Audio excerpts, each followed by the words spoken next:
am I an artist or am I a designer? That's always been a struggle for me. Like a wearable piece, that to me is a piece of art.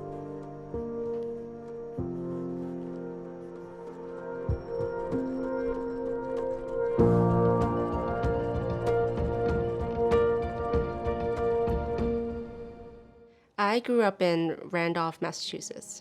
It's the South Shore of Boston. And I grew up in a non-artsy household. Immigrant parents, they came here from Hong Kong in 1972.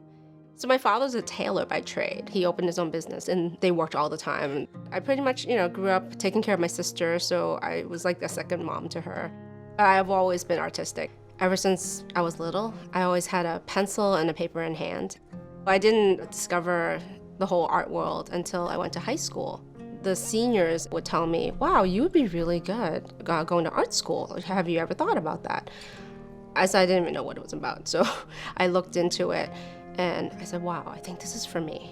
But to convince my parents of going to art school, two immigrant parents coming here and all they wanted was for me to have an education, a desk job. 9 to 5, this is what they consider as success in America.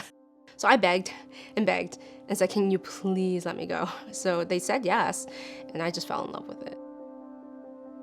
So I started out at Massachusetts College of Art, and I dual majored in industrial design and metals. I actually left after my junior year and came to New York City. I went to FIT, the Fashion Institute of Technology, for their jewelry design program. My first job in jewelry design, my benchmate. And I just got friendly with her, and I don't know what we were talking about one day, and I said, I'd love to learn how to knit. She goes, I know how to knit.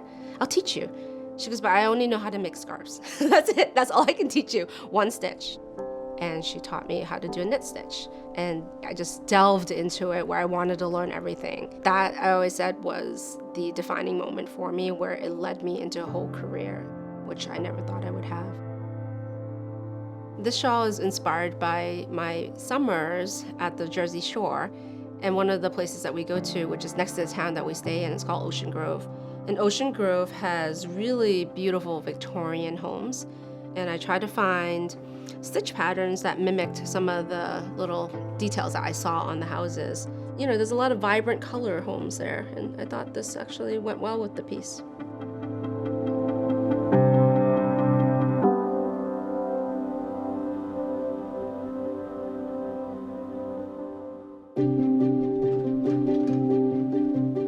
It's not the easiest to balance my life with family and my work, but for me, my career is really important, so I really do make it work. I think definitely a couple of years ago, I was more work-oriented, where I need to get things done, where I felt guilty if I was with the family enjoying myself.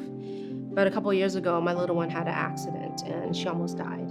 So that actually changed everything for me. So I kind of cut back. I actually said no to a lot more projects now. Like, I want my career, but I also realized that life is short and they're gonna be little only once. I learned a lot from my children, really. They remind me of what it's like to be young again. And I also like to be reminded of beauty in life, where I would just pass by something, but they would look at something, remind me, like, oh yeah, that is really beautiful, or that is really interesting that I just walked right by it, but they focused on it. I like that child innocence. No, that's 6, right? No, 1, 2. Just checking if you know your numbers, because school's starting soon. This woven piece was our first piece, collaboration with my daughter and my niece. We all took turns on it. Whenever we walked by the loom, inspiration struck, we just wove on it. My favorite part is this section here. I just love the colors and all the textures that I added.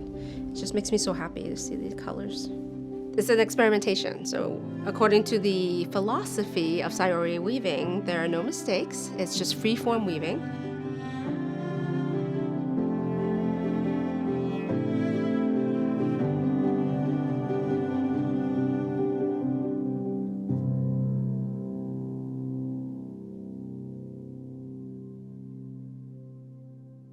I don't fit the mold because there wasn't a lot of Chinese people in art school, and like the trade shows, I don't really see a lot of people like me. And a lot of changes have to be made to make our industry more inviting and welcoming, and people don't realize it.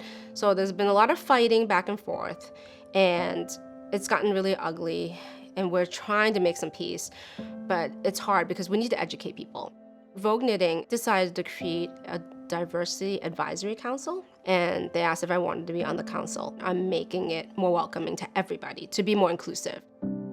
Change is coming. We just have to change strategies where reaching out to different groups and teaching more people and just making it more accessible, I think, will help.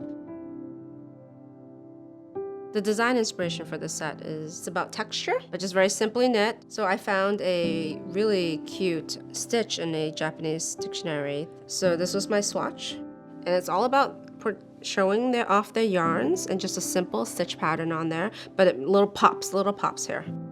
It really lets the color of the yarn show.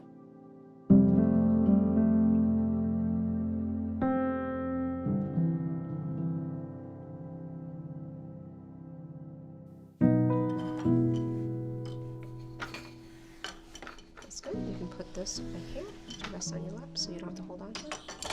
Yeah, perfect. That looks great. I talk about being fearless all the time because people are afraid of making mistakes and they want everything perfect the first time around. And I just want people to see that it's okay to make mistakes. You know, you're not a machine. It doesn't have to come out perfect. You just learn to love your mistakes. It's not about the end product all the time. It's about learning and just slowly enjoying the process. There you go. Remember, there's no mistakes, right? Yeah. You can add texture, always. I want to show people how to make something because they feel like they can't make that. I just feel energized from people who have never learned how to do these crafts before and teaching them, and they get so excited and they get so happy and they're like, I can't wait to go home to learn it. My dad doesn't realize that he actually inspires me to do so much because he taught me how to do everything. He was really good with his hands. That was what I feel like I got my skills from, where watching my dad make things all the time. This is my handmade life where everything is handmade as much as I can. That's what I want people to look at and see, where they can, wow, this was handmade. You made this by hand, but it looks like something you bought. I'm like, yeah, so you can learn that too, right?